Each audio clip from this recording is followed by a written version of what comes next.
여호와 나의 하나님이시여 나를 도우시며 주의 인자하심을 따라 나를 구원하소서. 하나님은 영이시니 예배하는 자가 신령과 진정으로 예배할지니라.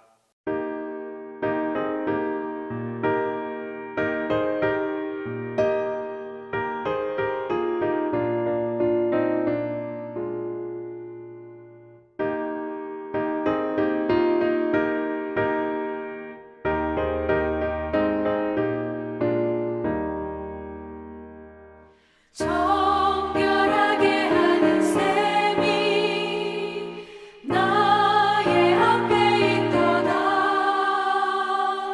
성령께서 권고하신 죄 씻으라 하시네.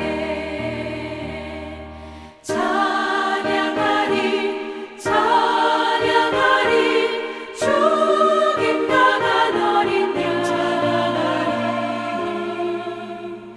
주께 영광 돌리어라.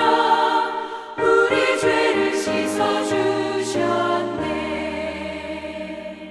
나의 가는 길이 좁고 내 뜻대로 안 돼도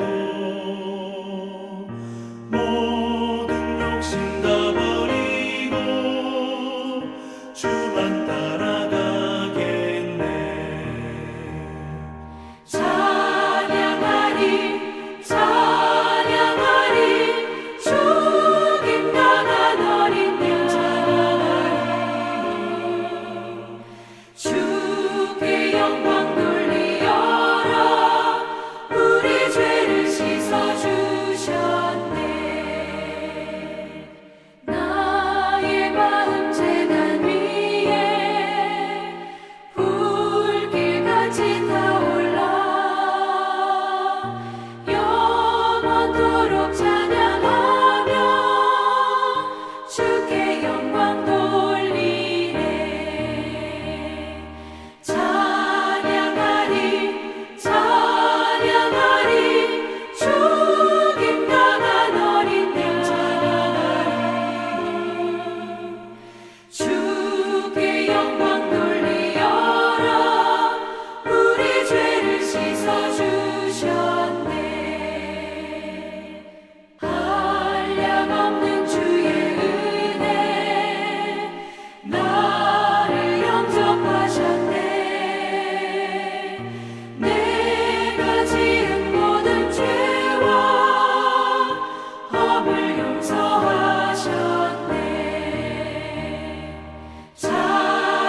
참 좋으신 하나님 아버지, 은혜와 사랑을 감사드립니다.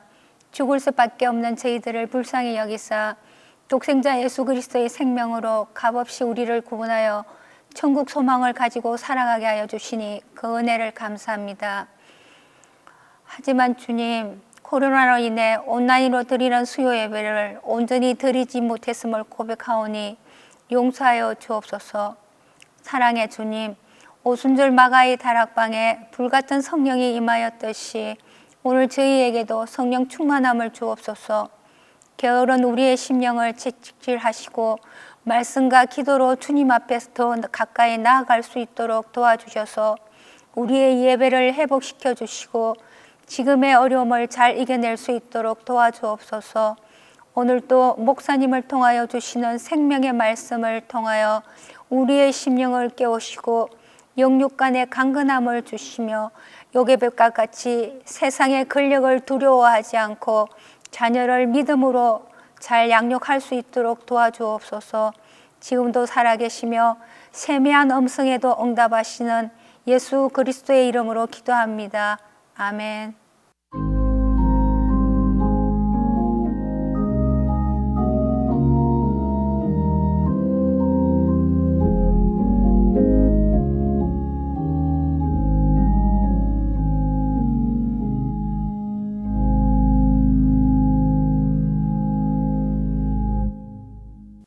모세 스페셜 첫 번째 시간에 주신 하나님 말씀은 출애굽기 2장 1절에서 10절입니다.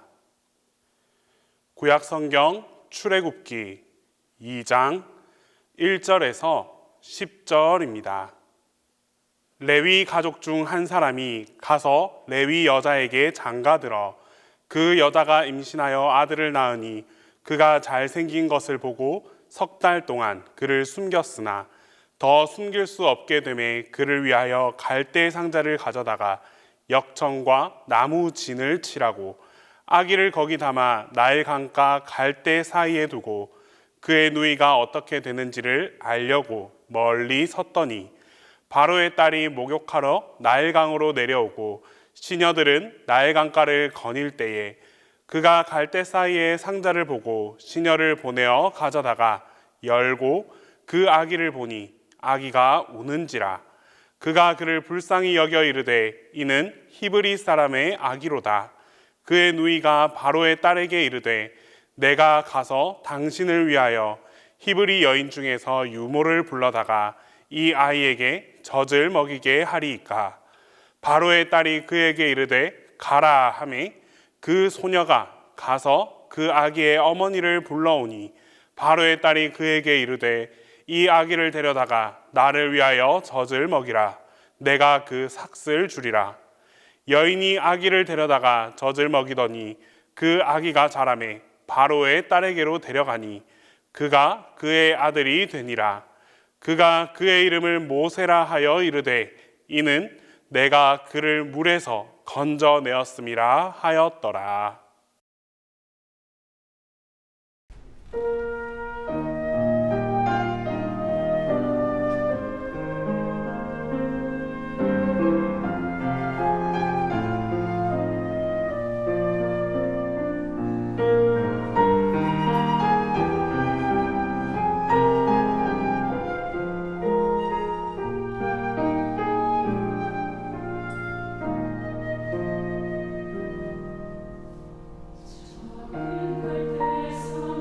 그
오늘은 모세 스페셜 첫 번째 시간입니다. 모세 스페셜을 통해서 이제부터 13번에 걸쳐서 매주 수요일마다 모세를 통한 하나님의 역사가 무엇인지, 그리고 또 모세를 통해서 역사 함께 하고 계시는 그 하나님의 활동과 하나님의 사역에 대하여서 우리가 함께 은혜를 나누고자 합니다. 오늘은 여러분들이 이미 옆에 보고 계시는 그 그림을 보시면 무슨 이야기겠구나 하는 생각이 들 텐데, 그 모세의 탄생과 그리고 그의 어린 시절의 이야기입니다.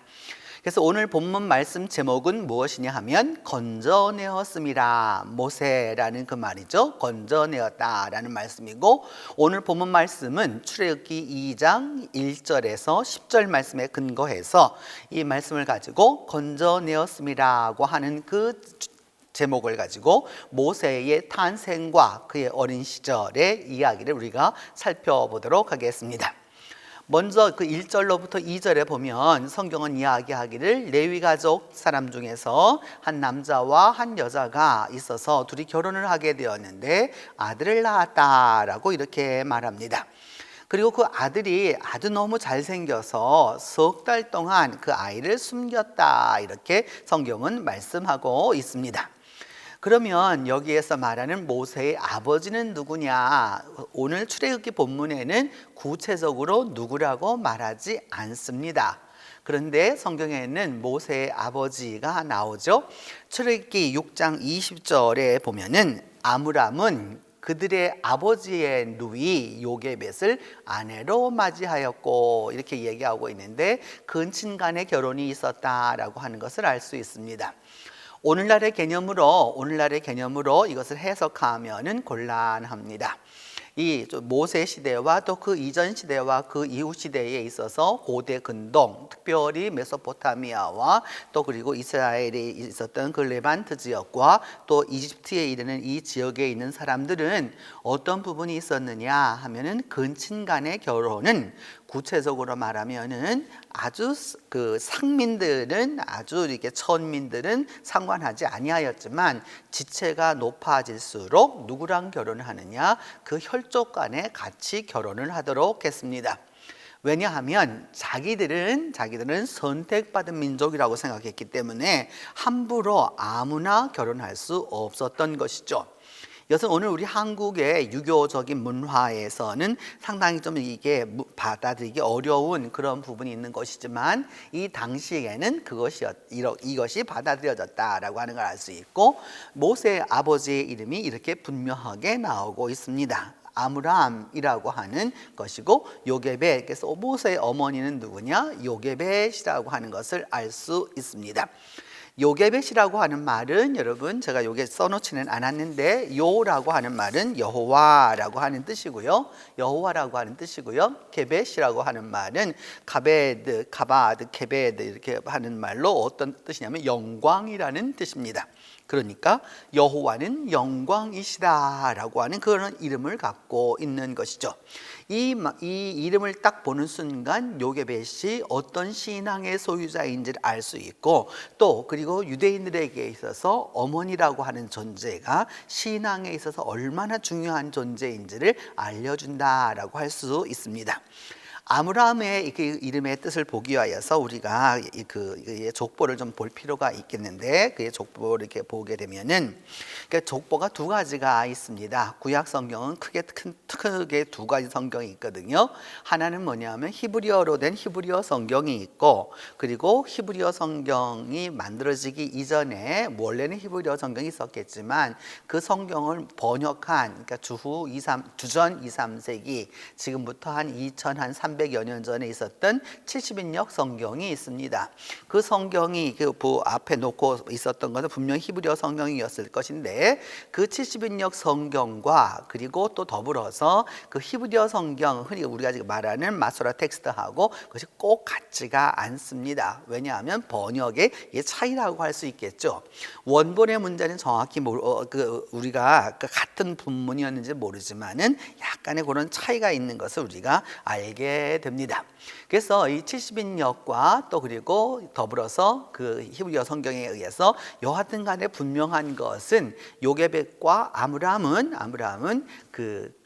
이 서로 간에 이게 인척지간이었다라고 하는 것을 알 수 있습니다.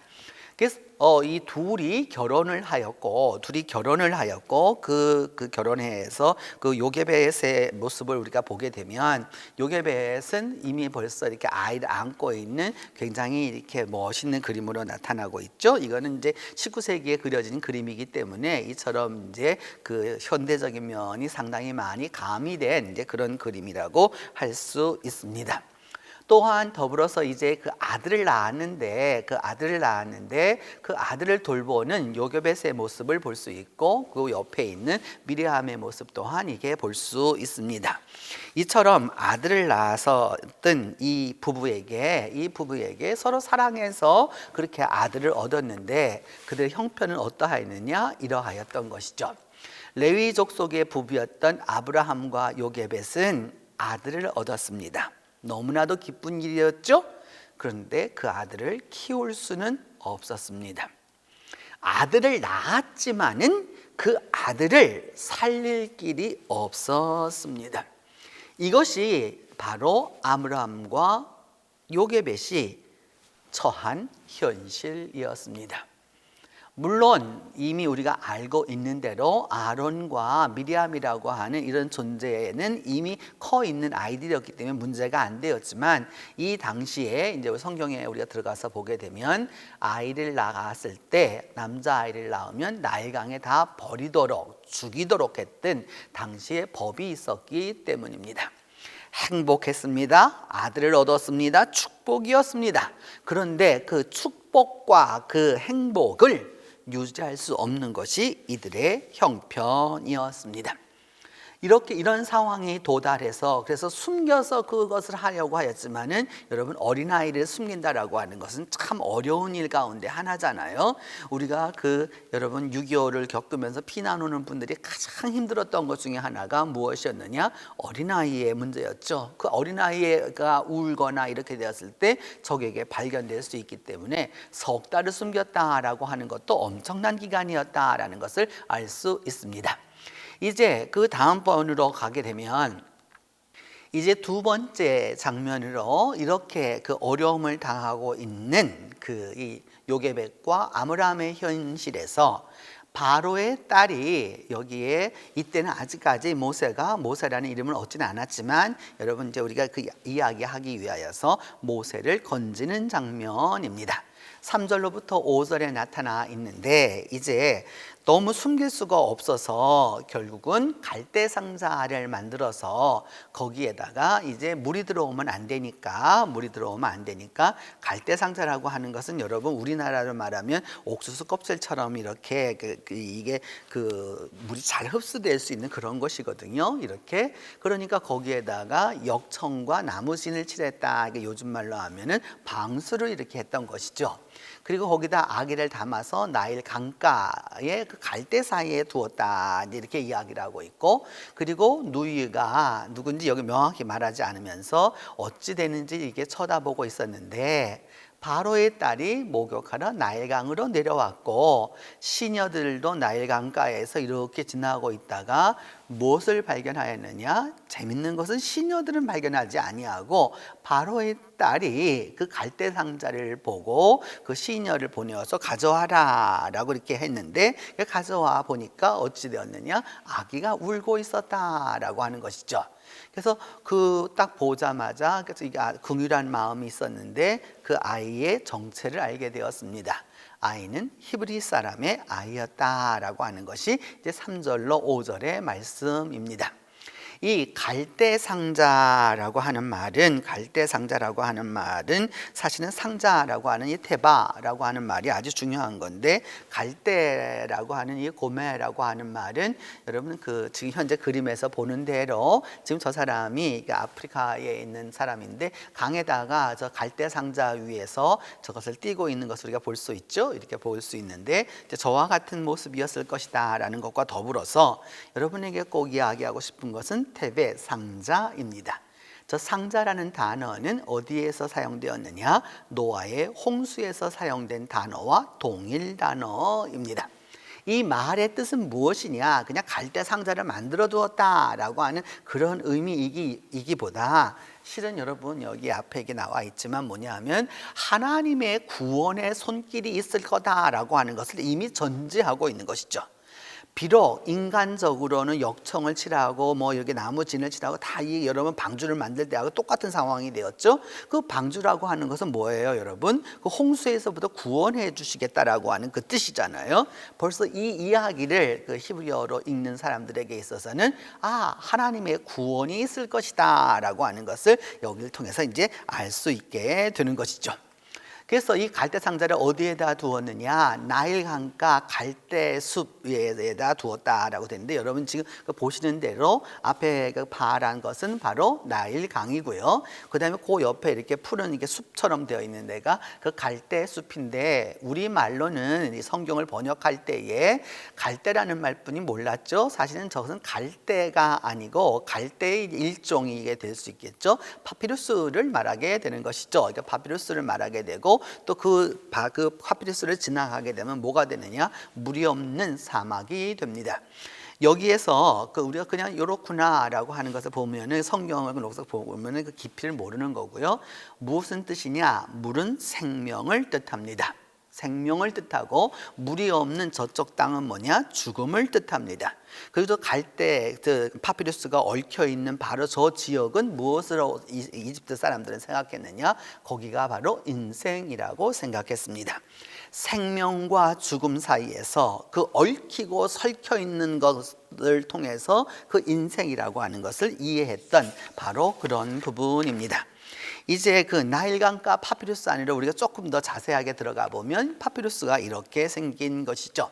그래서 들어가 보시면은 이게 저런 것들이 이게 쭉 있다라고 하는 것은 인생에 여러 가지 문제가 있구나 하는 것을 이야기하는 것이죠. 하나님의 구원의 방주가 분명히 존재하지만 그 구원의 방주는 지금 어디에 있느냐? 그 삶과 죽음이라고 하는 생명과 이 사망이라고 하는 것 사이에서 저렇게 복잡한 것 가운데서 이제 살아가야 하는 것이 인생이고 거기에 하나님의 구원이 필요하게 된 것이죠. 이제 이런 모습들을 나일강에 버리고 그리고 어찌 될지를 바라보는 모습을 이렇게 수혜로 만든 작품입니다. 후대에 만들었기 때문에 상당히 이게 실제적 이집트의 모습보다는 후대의 모습이 상당히 많이 반영되어 있지만 우리는 이제 그것이 어떤 모습이었겠다라고 하는 것을 알게 되었습니다. 그래서 이것을 조금 더 자세하게 보면 현대적으로 그려보면 바로 저와 같은 모습이었을 거다라고 생각하는 거죠. 이제 미디암과 요게벳이 드디어 이제 그 갈대 상자를 이제 나일 강가 이 파피루스 사이에 놓기 이전에 마지막 헤어지는 모습이다라고 할 수 있습니다. 성경은 이런 상황이 되어서 멀찌감치 이제 저 상자를 놓고 이제 드디어 멀리서 쳐다보고 있는데 누가 오게 되었느냐? 바로의 딸이 오게 되었다라고 이렇게 말을 합니다. 여러분 여기서 그림을 이렇게 딱 보시면은 이 바로의 딸이 보이게 되고요. 그 다음에 이 이집트 사람들이 이게 그 바로의 딸을 이게 딱 우리로 말하면 여러분 이게 가마죠. 이렇게 운행을 할 수 있는 고대인들이 이게 탔었던 이게 큰 가마를 타고 가게 되는 것을 보게 됩니다. 대체적으로 일반인이 탔던 가마는 이 가마꾼의 머리를 보면 알 수 있는데 저 가마꾼은 다 이집트 사람들입니다. 그 당시에 일반 귀족들이나 다른 사람들은 여러분 누비아 사람들, 그러니까 흑인들을 사용해서 그저 가마를 탔는데 이 바로의 딸의 지체가 얼마나 컸었는지를 알려주는 아주 정확한 장면이라고 할 수 있습니다. 이 바로의 딸이 그 나일강에 목욕을 하러 왔다라고 하는 것을 이제 말씀하고 있는 것이죠. 근데 여러분 여기서 하나 이제 생각해 두어야 합니다. 그것은 뭐냐? 여러분 다른 사람도 아니고 바로의 딸이 다 호원이 이게 다 보이는 강가에 와서 목욕을 한다라고 한번 생각해 보시면 이거는 좀 맞지 않는다라고 하는 것이 느껴져야 하는 것이죠. 예전 우리나라가 목욕탕이 또 집에도 그리고 일반 목욕탕이 많지 않았었을 때 사람들이 여름이면 다 주로 내가에 가서 목욕을 했죠. 아이들은 낮에 하고요. 어른들은 밤이 되면 깜깜해지면 서로가 이렇게 보이지 몸을 볼 수 없게 되었었을 때 나가서 목욕을 했었던 바로 이제 그런 것을 기억할 수 있습니다. 그럼 이는 바로 그와 같은 것이냐? 있을 수가 없는 노릇이죠. 바로의 딸이라고 하는 것은 여러분 구체적으로 바로의 공주도 되고요. 또 바로의 그러니까 바로의 아내도 되고요. 또 바로는 한 사람의 부인을 두지 않기 때문에 여러 부인들을 두기 때문에 우리는 그걸 컨큐바인이라고 이제 영어로는 이렇게 말하게 되는데 우리말의 후궁하고는 조금 다른 개념입니다. 이게 조금 다른 개념인데 여하튼 여러 그 부인들을 두게 되거든요. 그것도 바로의 딸이 되고요. 또 바로의 어머니 또한 바로의 딸도 됩니다. 그렇기 때문에 이는 굉장히 지체가 높은 사람이었기 때문에 이가 나일강에 내려와서 목욕을 한다라고 하는 것은 그냥 목욕하러 온 것이 결코 아니다라고 하는 것을 이제 이야기하는 것입니다. 왜냐하면 당시에 있어서 나일강은 신으로 숭배받았습니다. 그 나일강을 다스리는 신이 누구냐? 하피입니다. 그 하피는 어떤 신이냐? 축복과 부여의 신입니다. 남성신이었고요. 강이었음에도 불구하고 남성신이었고 여러분 그 그림에서 보이는 대로 그 하피의 그 뒤에 이미 그 파피루스가 이렇게 쫙 보이게 되고 이 사람의 그 가슴이 이렇게 쭉 이렇게 보이게 되는데 우리가 보면 여성 아닐까라고 생각하지만 수염을 달고 있는 것을 보아서 남성임을 확실히 압니다. 그럼 저건 왜 저렇게 가슴을 이렇게 크게 저렇게 만들어 놓았을까라고 하는 것은 여러분 왜 살이 찌게 되면 사람들이 살이 찌게 되면 여러분 남자들도 가슴이 굉장히 많이 나오는 걸 느끼게 되잖아요. 바로 그와 같은 모습이기 때문입니다. 그래서 그것을 보다 더 구체적으로 이게 보면 이 그림을 보시면 알 수가 있겠죠. 여러분 그래서 지금 그 하피라고 하는 사람이 이 물병에서부터 물을 쫙 쏟는 이런 장면이 나오죠. 이게 나일강이 흘러가게 된다라고 하는 것을 보여주게 되는 것이죠. 그 더불어서 이 나일강에서 하피의 배를 보면 이렇게 요즘 우리로 말하면 우리는 좀 싫어하죠. 요즘 사람들은 아주 싫어하죠. 그러나 이 시대에는 아주 좋아했던 거죠. 똥배가 이렇게 배가 불룩하게 나와 있는 축복의 신이었기 때문입니다. 곧 바로의 딸이 나일강에 내려와서 목욕을 하였다라고 하는 것은 하피의 축복을 받으려고 하는 어떤 종교적 의식이 있었다라고 하는 것을 알 수 있는 것입니다. 그냥 단순히 그냥 목욕을 한다 이런 것으로 성경을 해석하면 바로 할 수 없는 것이죠. 바로 이런 부분이 이번 모세 스페셜을 통해서 우리가 새롭게 깨닫는 것이다 라고 할 수 있습니다. 그때에 어떤 일을 알게 되었느냐 하면은 그 공주가 그 무엇을 발견했냐? 갈대 상자를 발견하고 시녀들로부터 가져오게 만들었습니다. 여러분 지금 보이는 대로 물에서 이렇게 쫙 그 시녀들이 건지는 것이 보여지고 그 위에 아이가 이게 딱 있는 것이 느껴지잖아요. 이렇게. 그래서 저와 같은 모습이었고 그리고 그 갈대 상자를 열었더니 어땠느냐 하면 바로 이와 같은 모습이었죠. 아이가 울고 있었다라고 하는 것을 이제 보여줍니다. 아이가 울고 있다라고 하는 말은 여러분 상징적으로는 알 수 있죠. 그 인생의 고통과 고난과 어려움을 이곳에서 이미 이야기하고 있다라고 하는 것을 알 수 있습니다. 제가 여러분 말씀드렸잖아요. 생명과 죽음 사이에 있는 그 파피루스 이 숲 속에 있는 숲은 곧 인생이었고 그 복잡한 인생 속에는 우환과 질고와 고통과 눈물과 여러 가지 것들을 오늘 성경은 이 한 문장으로 말하는 것이죠. 아이가 우는지라. 그러면 이제 우리가 조금 더 들어가서 구체적으로 이 바로의 그 아이를 모세를 건졌던 바로의 딸은 누구인가, 실제적으로 누구인가라고 하는 부분입니다. 성경은 그녀의 이름이 무엇인지 정확하게 언급하지 않습니다. 물론 이집트 문헌에도 나오지를 않습니다. 다만 이제 우리가 고고학적으로 이는 18왕조의 투트모세 3세의 투트모세 2세의 그 부인이었고 그리고 3세의 어머니였던 하첵수트였을 가능성이 가장 높습니다. 이는 실제적으로 구약학 안에서도 그 아주 상당 부분 인정받고 있는 것 가운데 하나입니다. 바로 이 여자인데 하첵수트라고 하는 여자인데 그 연도는 꼭 거기에 연연해 하시지 않으셔도 되겠습니다. 왜냐하면 고고학적으로 연대를 측정하고 연대를 정하는 것은 학자들에 따라서 달라지기 때문에 지금부터 약 한 4,500년 전 그때쯤에 있었던 바로 이 여성이었습니다. 바로의 모습을 하고 있는데 왜 그러냐 하면은 이 당시에 이 18왕조는 투트모세 왕조라고 해서 투트모세 1세, 2세, 3세가 이렇게 쭉 내려가기 때문에 그런 왕조였는데 투트모세 1세는 정비에게서 아들을 얻지 못했습니다. 딸만 둘을 얻었죠. 딸만 둘을 얻었고 그 큰 딸이 누구였느냐? 바로 이 하첵수트였습니다. 당연히 그렇기 때문에 그 우리로 말하면은 여러분 이제 여러 부인들을 두어서 거기서 왕자를 얻게 되었죠.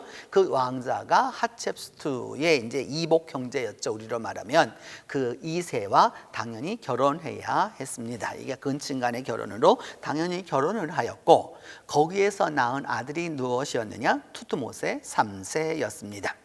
투트모세 3세가 어릴 때 투트모세 2세가 죽습니다.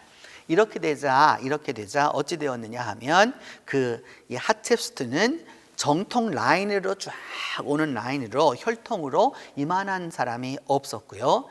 아이가 바로가 너무 어린지라 이제 그 같은 시기를 왕이지만은 이제 투트모세 3세가 있지만 하첵수트도 다스리게 됩니다. 무려 20여 년이 넘는 동안 다스리게 되고 여러분들은 사실은 그 클레오파트라를 그 이집트의 여왕으로 많이 생각하고 있지만 클레오파트라는 엄격히 말해서 이집트 사람이 아니고 그리스 왕조이기 때문에 그리스 사람입니다.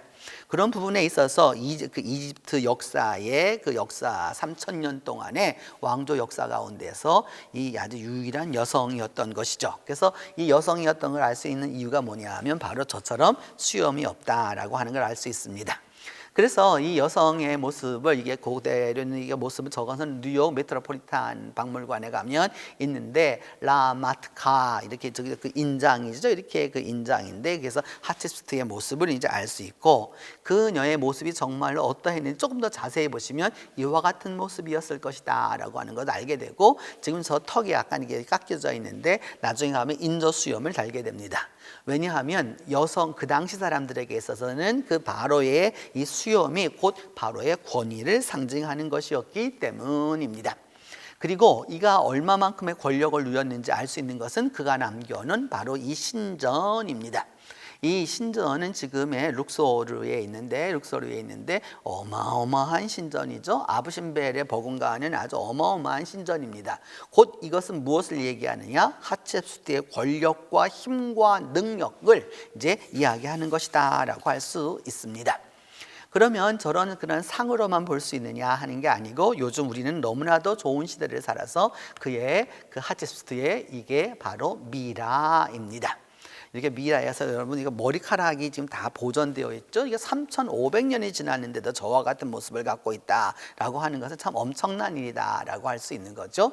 그리고 굉장히 말랐다라고 생각하실 건데 여러분 그 나라가 부강해지고 경제적으로 부유해지면 어떤 상황이 벌어지느냐? 여성들은 날씬한 것을 추구합니다. 가난할 때는 뚱뚱한 것을 추구하죠. 그러나 부요하면 어떻게 하느냐? 날씬한 것을 추구합니다. 이 하첵수트의 이 미라는 실제적으로 미국 나이아가라에 있는데 조금 더 요즘에 찍은 사진 하나 보시면은 바로 이와 같은 모습입니다. 이런 모습으로 보면은 너무 이렇게 조금 이렇게 좀 무섭잖아요, 여러분. 그래서 요즘은 어디까지 왔느냐 하면 과학의 발달은 바로 여기까지 왔던 거죠. 뭐냐 하면 요 옆에 이 하첵수트의 그 모습을 가지고서 현대 과학의 소위 이 안구와 이 모든 걸 통해서 이의 모습이 어떠했을지를 저렇게 복원할 수가 있게 되는 것이죠. 이는 우리 시대를 살아가는 우리에게 주시는 하나님의 크신 축복이라고 할 수 있습니다. 바로 저와 같은 여성이었을 거고, 저것을 보다 더 이제 구체적으로 조금 더 이제 보게 되면 완전하게 보고 나면 바로 저와 같은 모습이었을 것이다라고 하는 거죠. 그리고 지금 저기 빨간 관과 그 위에 하얀 관을 쓰고 있는데, 빨간 관은 그러니까 하부 이집트를 통일했다는 뜻이고요. 그 위에 하얀 것을 썼다는 것은 상부 이집트를, 그러니까 이집트 남과 북을 다 통일한 그런 바로였다라고 하는 것을 보여주는 것이죠. 이는 그가 바로의 딸이 얼마만큼 힘이 있었는지를 보여주는 것입니다. 그래서 이 여성이 여러분 어떤 모습이냐 하면 이제 이런 모습의 이런 이야기를 가지고, 이거는 그 두라 유로포스라고 하는 시리아에 있는 그 국경 지역에 있는 회당에 있는 그림입니다. 이제 그림인데, 이것은 지금 시리아 박물관에 있고요. 저 장소는 아이시스에 의해서 그 파괴되고 말았습니다. 인류의 보고가 파괴된 것이죠. 그래서 그 모세의 그 지금 현재 그 장면을 갖다가 나름 그 흐려는 최초의 그림이다라고 하는 부분에서 우리가 의의를 얻을 수가 있습니다. 그래서 드디어 이제 모세는 어찌 되었느냐?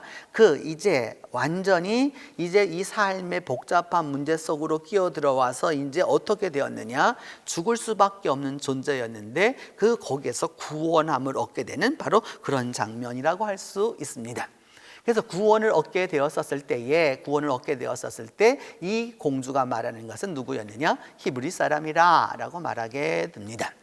이 히브리 사람이라고 하는 것은, 그것은 오늘 여기 나와 있는 이 벽화를 보면 알게 되는데, 그 당시에 가나안 사람들을 특별히 이렇게 만들어 놓은 것인데, 여러분 그 여성들의 모습을 보면 굉장히 씩씩하게 생겨 있죠. 그리고 이제 남자들의 모습이 이게 나타나고 있는데, 당시에 히브리 사람이라고 하는 것은 나라를 말하는 것이 아니고 계층을 말하는 것이었죠. 그리고 성경에 말하기를 히브리 여자는 힘이 세어서 그 산파들이 가기 전에 이미 아이를 잘 낳았다라고 하는 보고까지 나와 있죠. 그 여성들의 모습을 보면 알 수 있습니다.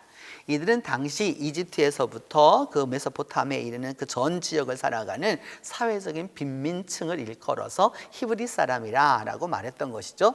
성경은 히브리라고 하기도 하고, 또 다른 나라 말로는 이프리 또는 아프리 또는 이프라, 뭐 여러 가지 그런 약간의 모음의 변화는 있지만, 이제 이런 그 사회적으로 아주 천민층이었던 것을 이제 알게 됩니다. 이런 상황이 벌어지고 나자 7절로부터 9절은 말하기를, 바로의 그 누이가 이제 모세의 누이죠. 바로의 딸에게 가서 말합니다. 이것도 굉장히 그 독특한 장면이라고 할 수 있습니다.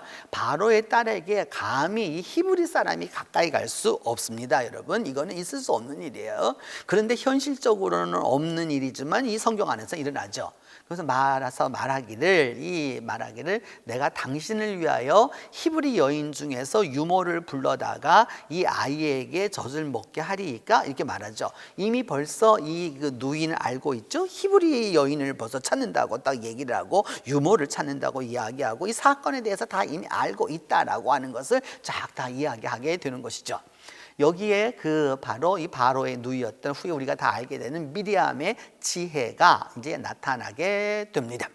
그러자 그때 바로의 딸이 말하기를 가라, 이렇게 가서 데려오라라고 하니까, 그때 가서 누구를 데리고 왔느냐? 그 아기의 어머니, 곧 모세의 어머니 요게벳을 데리고 오게 된 것이죠.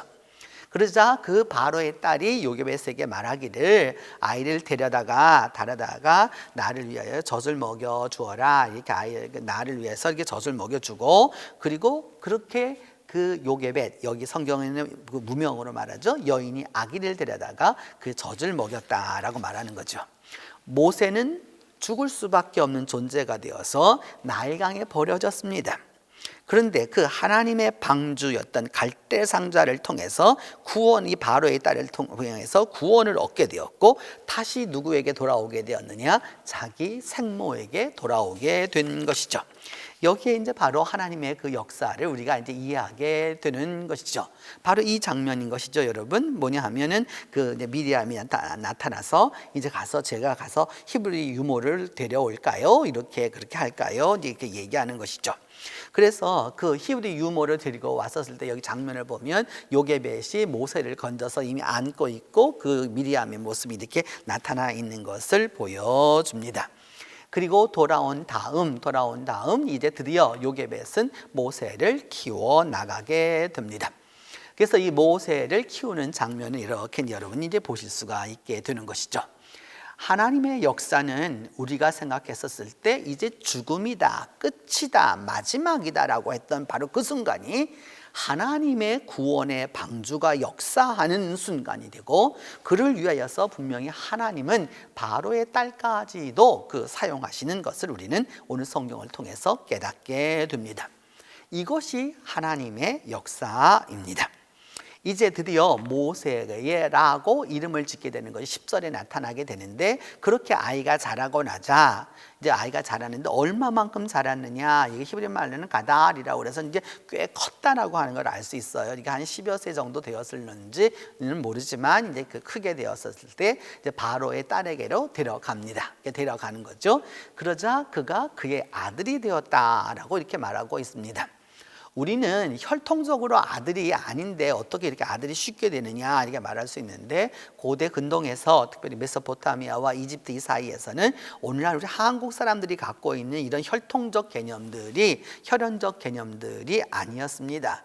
이들은 일찍부터 양자를 드리는 것들을 굉장히 보편화시켰고요. 오늘날처럼 우리가 생각하지, 우리나라 사람들, 그러니까 지금까지 여러분 아직도 한국은 고아 수출국 전 세계 1위를 담당하고 있는 나라이잖아요. 자기가 자기 민족이지만 키우려고 하지 않습니다. 그러나 이들은 달랐습니다. 남의 자식도 내 자식으로 얼마든지 키워가는 바로 그런 모습이 있었던 거죠. 지체로 보면 있을 수가 없는 노릇이죠. 바로의 딸이 히브리인의 아이를, 천민을 이걸 입양한다. 근데 여기 분명히 하고 있다라고 말하면서 명명식을 해줍니다. 명명식을 한다는 것은 자기 자식으로 진정으로 인정한다는 것이죠. 오늘날은 아이들이 태어날 때부터 이름을 받습니다. 그래서 다 출생신고를 할 때 이름을 다 쓰게 되어 있잖아요, 여러분. 그러나 여러분, 우리가 살고 있는 이 시대를 넘어서서 100년 전만 해도 우리는 그렇게 살지 않았습니다, 여러분. 실제적으로 아이 때 이름은 아예 일반인들에게 있어서는 여러분 그냥 자기가 부르고 싶은 대로 부르는 거고요. 때가 되면은 이제 그 이름 명을 쓰게, 우리 한문으로 말하면 명을 갖게 되는 거고요. 그 다음에 그 명을 갖고 있는 사람이 나중에 가서 친구나 또 그 이외에 어느 정도 능력이 있는 것이 인정을 받게 되면 호를 받게 되는 거고요. 그래서 이름을 불러주지 않고 호를 불러주게 되는 이제 그런 부분이 생기게 되는 거고요. 그래서 이런 것이 있기 때문에 오늘날의 개념으로 생각하면 안 되는 것이죠. 그런 부분에 있어서 이제 아기가 자라고 있다라고 하는 이제 부분을 보면, 이 그림을 보면 이제 요게벳이 이제 성경은 말하고 있지 않지만 아이가 자라고 있어 혼자 데리고 있는 것이 아니라 이 바로의 공주에게 데리고 가기도 하고 이제 이런 것들을 보여주었겠죠. 그래서 그 아이가 이제 거의 다 자라게 되었을 때 여기 보면 이제 요게벳이 모세에게 물을 먹이는 장면인데, 저렇게 자라게 되면 천민 히브리인 모세만 남게 되겠죠. 그렇게 되었을 때에 이제 누구에게 데려가느냐? 바로의 딸에게로 데려갑니다. 왜냐하면 바로의 딸에게로 데려가는 데는 여러 가지 이유가 있는 것이죠. 이 모세라고 하는 아들을 살리기도 해야 되고요. 두 번째, 자기가 키워서는 모세를 여러분 애굽의 귀중한 존재로 만들 수 없기 때문입니다. 그렇기 때문에 무엇을 하게 되느냐? 어찌 하게 되느냐? 바로의 딸에게로 데려가게 되는 것이죠. 이집트도 오늘날 우리나라 사람들이 교육을 받듯이 그들도 교육을 실시했습니다. 그래서 이집트인들에게는 글씨를 아는 것이 아주 중요한 것들 중에 하나였죠. 글씨를 쓰게 하는 분명히 서기관이 있습니다. 분명히 이게 서기들이 있어요. 그러나 그 글자를 읽고 이해할 수 있는 여러 가지 교육들이 있었기 때문에 아주 다양한 교육들이 존재했던 것이죠. 당시 일반 학교의 모습을 보면 여기 학생이 있고요. 여러분 그 뒤에 보면은 종인지 또 내지는 또 이렇게 와 있는 분이 있고 선생님이 저에게 가르쳐 주는 모습이 이제 남아 있는 것이죠. 그래서 저런 모습들을 우리가 볼 수가 있게 되는 거고요. 당시에 글을 전문적으로 쓰는 사람이 있었는데 그들이 바로 뭐냐면 이 전문 서기관들입니다. 이 서기관들 보면 여러분 이게 가슴이 축 처지고 이거 배가 이렇게 나오는 걸 봐서 귀족처럼 이렇게 잘 먹고 잘 살았다라는 걸 알 수 있고요. 이 서기관들에게는 다양한 색깔로 쓸 수 있는 잉크가 있었고요. 그들이 썼던 성경은 붓이라고 표현했지만 왜냐하면 우리가 이 성경을 번역하던 시절에는 붓뿐이 없었기 때문에 필기도구들이 이와 같이 다양했던 것이죠. 그래서 이런 교육을 받아서 구체적으로 어디까지 이제 교육을 받게 되느냐 하면 이제 왕자로 교육을 받게 됩니다. 이제 왕자로 교육을 받게 된다라고 하는 것은 일반 교육을 받는 것과 다른 것이죠. 예전에 우리나라 사람들이 왕이 다음번 왕이 되기 위하여서 동궁을 동궁 교육을 따로 동궁이라고 아예 이렇게 해서 궁궐도 동쪽에 두고서 이 세자의 교육을 했던 것이 있기 때문인 것이죠. 물론 중국에서는 태자가 있어서 이렇게 했던 거와 마찬가지입니다. 그래서 이를 갖다가 이제 이 교육을 하면서 이름을 지어주게 되었는데 모세라고 이제 이거 이야기하게 되는 것이죠. 그의 이름을 모세라 하여 이르되 이는 내가 그를 물에서 건져내었다. 건져내다라는 히브리 말이 마사이기 때문에 이게 그 언어적 유희가 있는 것을 알 수 있습니다. 그래서 그의 히브리 이름이지만 이게 히브리 이름이라고 우리 생각하지만 사실은 여러분 이집트 이름인 것이죠. 그래서 그 모세의 이름을 인장적으로 이렇게 보게 되면 지금 여러분이 보시는 대로 그 위에 인장이 보여지게 되는 것이죠. 무엇이냐 하면은 여러분 거기에 이렇게 약간 귀걸이형으로 모양으로 이렇게 왼편에 있는 그걸 보시면 귀걸이 모양으로 있는데 그것이 바로 모세라고 하는 뜻이죠. 이게 모세라고 하는 그런 뜻이고 모세라고 하는 그 의미는 건져내다라는 말도 되고 또 더불어서 누구누구의 자식이란 뜻도 됩니다. 그래서 투트모세스 하면은 투투신의 자식 이런 뜻이 되는 거고요. 람세스 하면은 뭐냐면 태양신의 아들 이런 뜻도 되기 때문에 여기서는 아주 독특한 이름이에요. 그 이름을 정확하게 다 알려주진 않지만 이와 같은 모습이었다라는 것을 알 수 있습니다.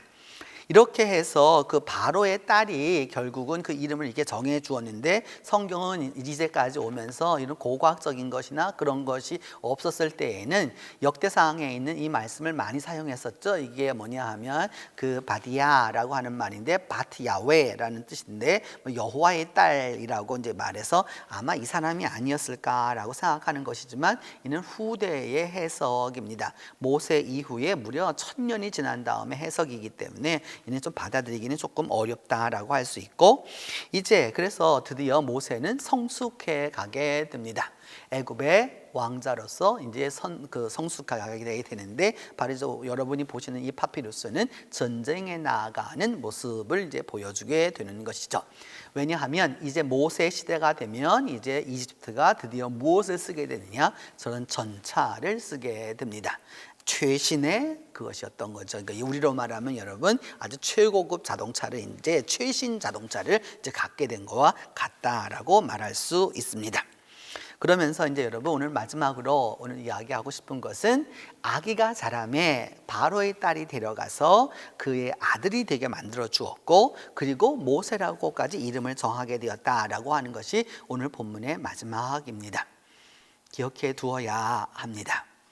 하나님은 하나님의 계획이 있어서 요게벳을 통해서 어려서부터 신앙적인 부분을 머릿속에다가 심어주게 되고 마음과 영혼에 심어주게 되고 난 다음 하나님의 계획 곧 무엇이냐? 지도자가 되기 위해서는 애굽의 왕실에서 교육을 받아야 했던 것이죠. 그래서 그의 이름 또한 무엇이냐? 히브리 사람이지만 이집트 이름을 갖게 되는 것이죠. 그렇게 하나님의 역사가 이루어져 가고 있다라고 하는 것입니다. 오늘도 우리가 살아가는 삶에는 생명과 죽음이라고 하는 바로 이 사이에 그 인생의 복잡함이 있는 나일강의 갈대밭과 같지만 그 안에는 하나님의 방주가 있어서 하나님의 구원의 역사가 이루어지게 된다는 것입니다. 그리고 하나님은 그 구원을 이루기 위하여서 바로의 딸도 사용해서 하나님의 역사를 이루어 가신다라고 하는 사실을 우리가 기억해 두어야 하는 것입니다. 같이 기도합니다. 하나님 아버지, 옛적 모세가 모세 될 수 있도록 이 세상에 보내어 주시고 그 험난한 과정 속에서 도울 자를 보내어 주셔서 그리고 하나님의 구원 방주를 통하여서 하나님께서 구원의 역사로 민족의 지도자로 키워주셨던 것을 이 시간 기억합니다. 하나님이 은혜를 베풀어 주셔서 오늘도 우리가 살아가는 동안 하나님의 은혜로 하나님의 섭리로 하나님의 뜻대로 인도하사 하나님이 원하는 인물로 건져냄을 받도록 하나님이 함께해 주시옵소서.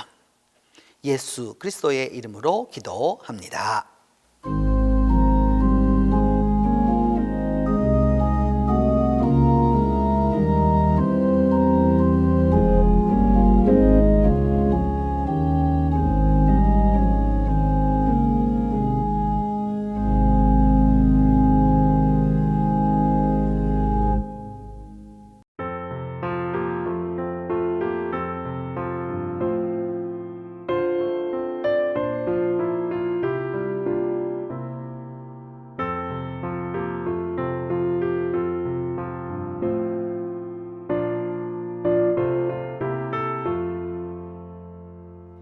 험한 시험 물속에서 너를 건져주시고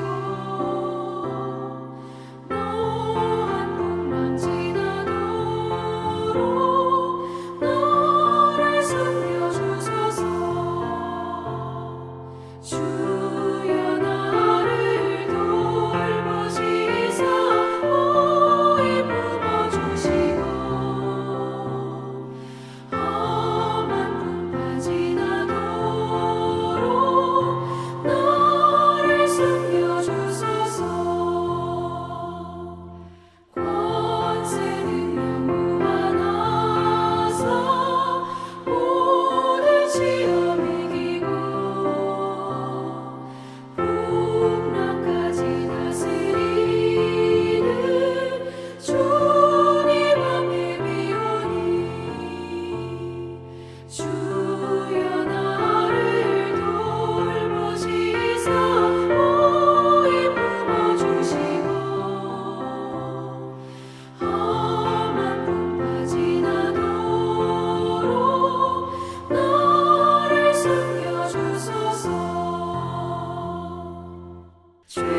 죄악길에 빠진 이몸 깜깜한 데에 매며 부르짖는 나의 영혼 들으소서. 내 주여 나를 돌보시사 오히 품어주시고 험한 풍파 지나도록 너를 숨겨주소서.